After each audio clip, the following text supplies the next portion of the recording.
This video details some of the restrictions that can be switched on in iOS 7, particularly in relation to website restrictions.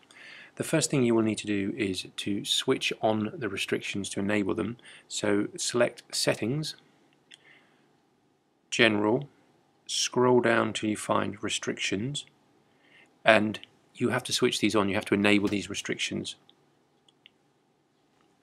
When you select Enable, you will be prompted to enter a 4-digit passcode, which obviously you need to know and your child will not know.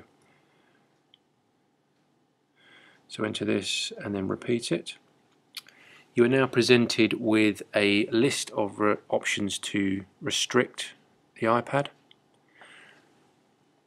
The first thing you will probably want to do is to switch off the ability to install apps. If you are going to use this option, you will also need to make sure that you actually delete any apps that you don't want your child to use.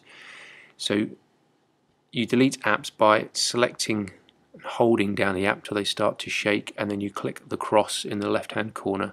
That will then delete that app. So to stop that, you click the home button. Going back into settings, restrictions, remember we've switched our restrictions on, so we need to enter our 4-digit passcode. To get back into the settings, I'm going to switch off installing apps.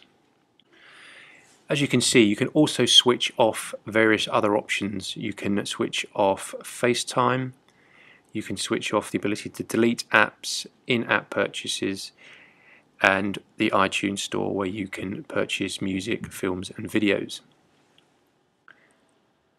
The next section we're going to look at is allowed content. The allowed content section lets you decide what you want your child to be able to access on the iTunes app and iBook store. This assumes you have not switched them off in the above steps. For example, you can select apps and choose to only allow apps rated up to 12 to be downloaded.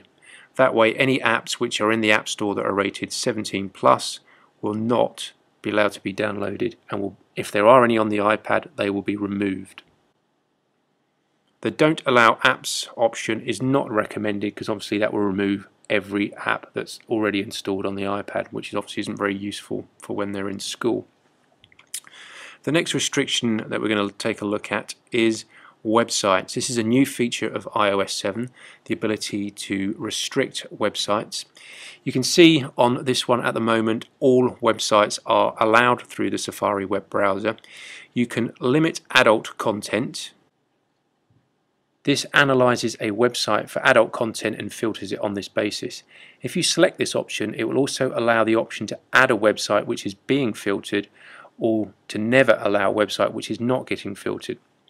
To add a website, you just select add a website, type in the website address that you want to allow, and then you click done. And what this will mean is this website is not blocked through Safari. Equally, you can also block a website or never allow it by doing exactly the same. You can specify certain websites you want to allow your child to have access to. You can see on this list here that Apple have already supplied some. And at the bottom you can click add a website. Obviously this is more restricting because this is actually specifying certain websites that you can access. Also, it's worth noting that when you select either of the last two options, limiting adult content or specific websites, you can allow websites on the fly, so to speak, by typing in the restrictions passcode. So for example, if a site in Safari comes up as restricted, you can allow it by selecting allow website, then typing in your restriction code to unblock the web page.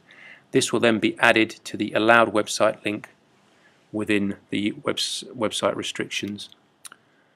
It's also worth noting if you turn on either of the web filtering options, the limiting adult content or the specific websites, this disables private browsing in Safari and also prevents the user from clearing their browsing history.